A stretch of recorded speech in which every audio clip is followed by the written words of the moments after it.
Hey everybody, welcome to another video from myself, Kutsai, and the Compliance with Kutsai channel. So glad to be here talking to you today about something that I think is extremely fundamental and foundational to everything that we do as compliance officers, and that is establishing and building a compliance culture.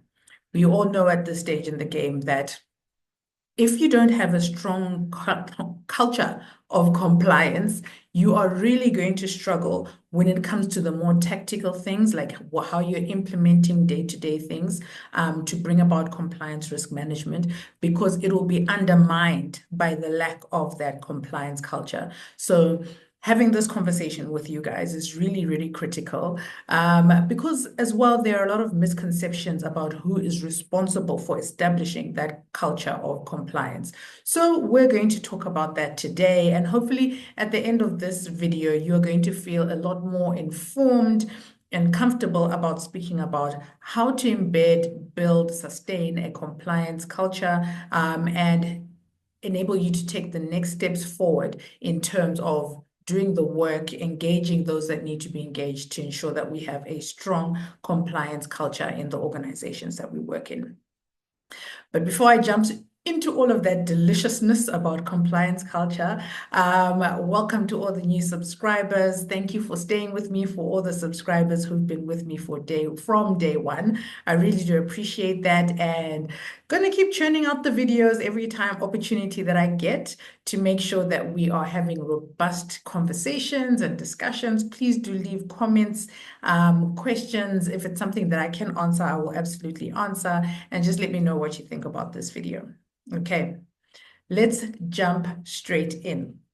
So let's just start with the definition of culture in and of itself, and then we'll segue into talking more specifically about a compliance culture.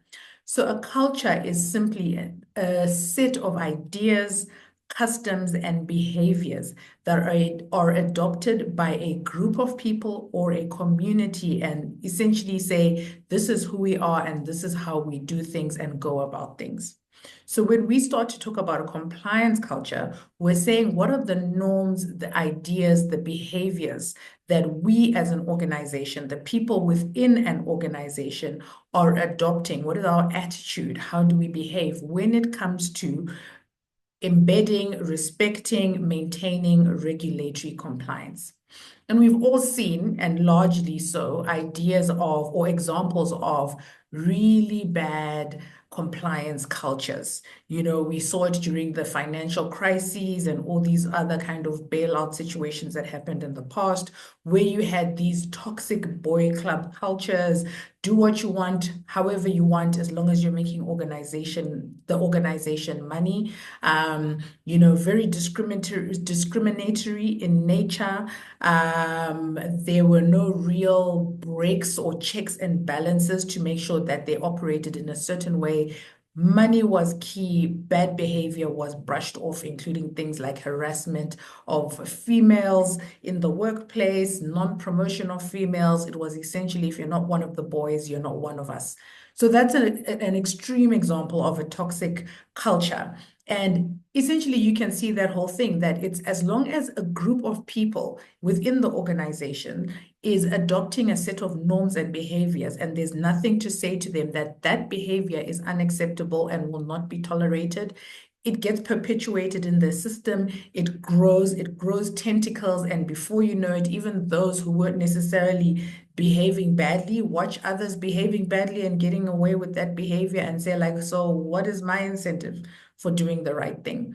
So when we talk about cultures, it's not something that one person can embed. And typically you'll see in a lot of job interviews or job specs, you know, how are you going to embed a culture of compliance? Directing this to the compliance officer. And I really have a problem with that because I'm like, it's not the compliance officer's job to embed a culture of compliance. We do not have sufficient, even the most senior one of us does not have sufficient clout and ability in and of our own selves in the role to enforce whatever we might write down in our different policies and say is the compliance approach that we expect, the attitude that we expect. Compliance culture has to be driven from the most visible and most senior visible people in an organization. And typically, that sits with your executive committee, your exco, your CEO, and their team at that level. They are the ones who have to drive it. And I know we say a lot that, okay, tone from the top must be from the board level. And yes, the board driving and implementing compliance management systems to effectively have oversight and see what is happening from a compliance perspective is extremely important. I am not taking away from that at all. But the board is not visible leadership. Board meetings are held where they are held in boardroom. The people on the ground do not see these people. Half of them don't even know who the board members are. So they're not going to really serve as a good beacon for day-to-day operations and activities and culture, that it's, tone from the top being sent from the board. The people that they're seeing are the CEO, the CFO, the CEO, the CFO, and all the other Cs, within the building, all the chiefs. So they have to set the tone. They're the ones sitting in rooms, standing up at town halls on a weekly or monthly basis and speaking to the people. So the messaging absolutely is critical from that level down to the individuals. So what I would recommend is an approach that starts with top down, tone from the top being your executive level. So you have to have an engagement strategy and an awareness strategy that is for that crowd, for that audience specifically, and say, as the compliance officer, how am I ensuring that the leadership is very much aware of the risks that we face as a business, how we need to be communicating those risks and managing those risks, and ensuring that the people that, flow from their level, senior managers, junior managers, middle managers, and all the way down to the most entry-level employee, how are we ensuring and what are we doing to make sure the organization is protected from mistakes in those spheres? So there has to be a top-down engagement between compliance and executives that is extremely targeted to speak to what it is that their roles and responsibilities are, helping to understand where the risks lie in their business and how those risks need to be managed. So initially, a top-down approach, making sure that that tone from the top is strong, it understands, it values compliance, it understands the value add of compliance, and that they are messaging that appropriately to their junior team members. Let us not just assume that because a person is a senior manager, or it sits on Exco, they must understand compliance and they must see the value, so they will automatically have those conversations. I don't think that that is something that we can take for granted in all organizations. So we have to, as compliance, have to have a intentional and targeted approach to engaging with Exco level, and making sure that they have that understanding and they are pushing it. It's something that they're discussing as an agenda item with their management levels. You are also feeding them the necessary information so that they can see and understand the risks in their area. So very much, I think it's important to have that top-down approach and that constant engagement and partnership. That's where you foster that partnership relationship with your senior stakeholders, so that they know, listen, we're all on the same side, working towards the same goal of ensuring that the business is successful, but successful within the context of regulatory compliance. How can we achieve what needs to be achieved? So that level is very important. But at the same time, I feel like we need a bottom-up approach. So essentially, overall, it's going to be a dual approach, a hybrid approach, whichever one of those terms you prefer, where you are attacking the implementation of compliance culture from a top-down level, but also from a bottom-up level. It can't just be one, because the problem with ignoring the bottom-up feedback is a lot of decisions, yes, are made at the top level, but sometimes there is a lack of awareness or appreciation of potential constraints and challenges that the people who have to implement and execute on the ground are facing. So it's important to get that perspective as well. So make use of a targeted approach, both from a top-down perspective and a bottom-up perspective. You'll see in politics, in those type of arenas, you'll have those community engagement initiatives that are constantly held, where it's like, how can we engage the community to truly understand and address the issues that are being faced, and well as get their input into decision making. And I think that's a great approach that can be adopted within the context of an organization trying to embed a compliance culture. Make sure that you are doing things like, engagement, having champions in the organizations, town hall engagements, Q&A, whatever it is that you need to do. Obviously, you have your standard policies and training, but that, training is not going to be the answer to every single thing that comes, rollout training. People do end up suffering from training fatigue. Make sure that you keep that in mind. They stop showing up, or they show up and check out. So always try to think of different ways to engage the operational level staff who are actually executing and implementing the internal controls, and say, okay, we designed these wonderful controls as compliance. They were signed off by your general manager or exco member, whatever the case is. How are they working? How can we do this better? How can we let you do what you need to do from a work perspective, but also make sure that the controls we're implementing work and are efficient for that process? What's the balance that we create? And that bottom-up approach helps you with those type of engagements and with those types of feedback. Because the last thing that you want is to have a bunch of internal controls thrown at people. They're inefficient, they don't work, they take 20 million steps longer than necessary, and then people start actually finding workarounds, undermining the controls, not implementing them consistently, and then that ultimately undermines your compliance management system. So that bottom-up engagement is going to help you to identify those gaps, have early warnings of potential compliance issue or non-compliance issues, and then start to work with the team. Again, it helps you to embed that culture that we're saying that, okay, compliance is available. They're not just conducting witch hunts when they come and do monitoring and testing on the systems.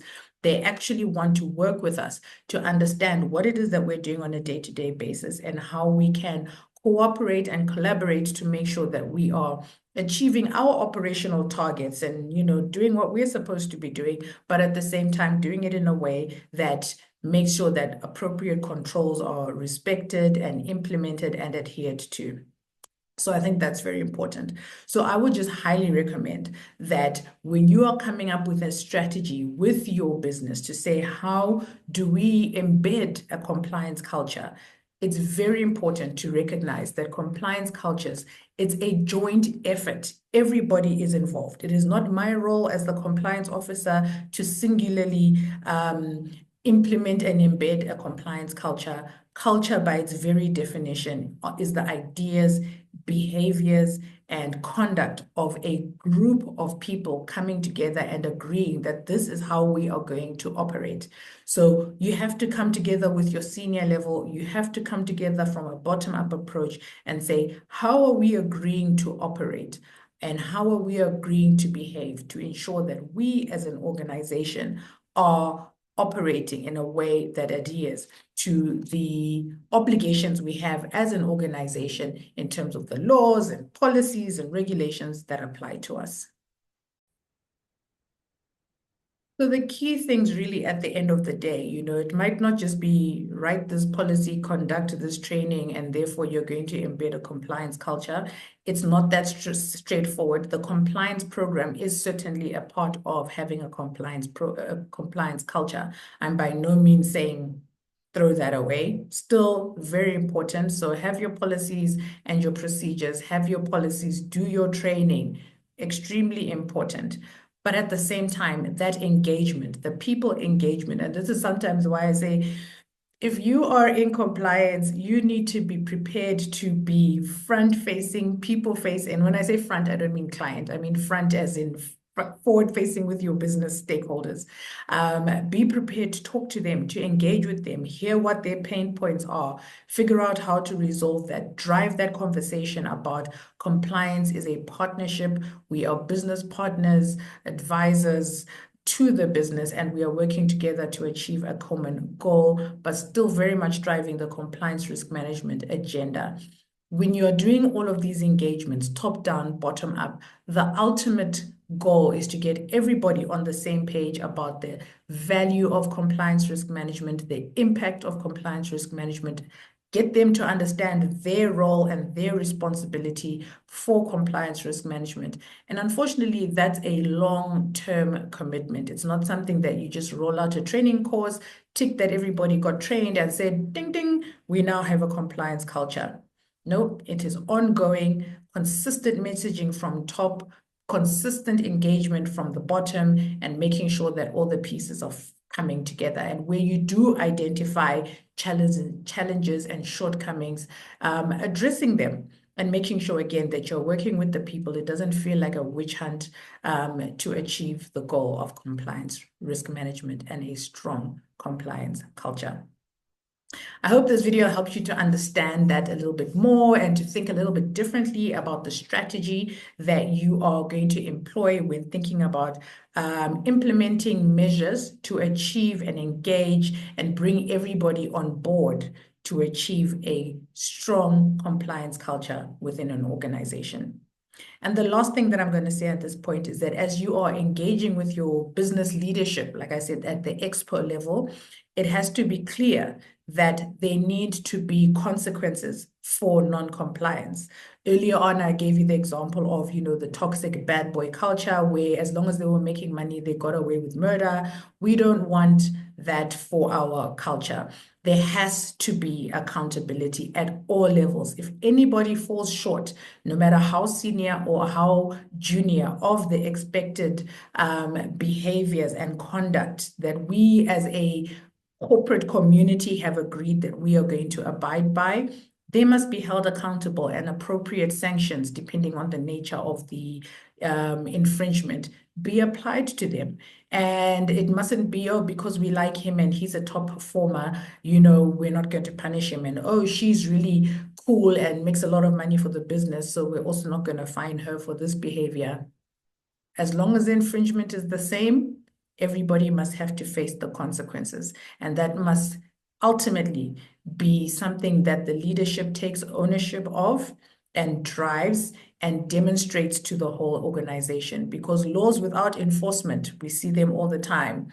It's like a dog that barks and never bites. Ultimately, once people recognize that all threats, no action, no matter how much you communicate, people will still do whatever it is that they were thinking about doing anyway. So that enforcement component and ensuring that that is appropriately managed and communicated and executed is key part of ensuring that management understands that they have that responsibility to ensure that there's follow through and consequences for non-compliance.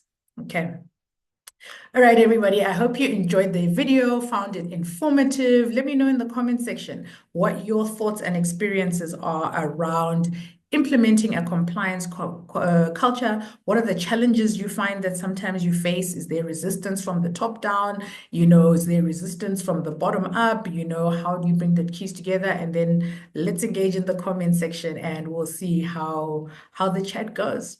But thanks for watching this video. Oh, and before I forget, never, ever, ever forget that the Compliance Bootcamp, my Compliance Bootcamp, is still on in June 2025, 4 sessions over 4 weeks and a maximum of 25 participants. It's going to be a great time of learning. It's fully virtual. So whether you're in Timbuktu, Johannesburg, the United States, wherever you're based, Europe, you can join this virtual compliance bootcamp where I will be drilling down on so many key technical things that you need to know and understand if you want a good and successful career in compliance. So join the waitlist and you will receive a copy of the brochure with all the information as to how you can be one of the 25 people to be a part of my annual compliance bootcamp. All right, have a fantastic week further, and I'll see you soon with another video. Bye.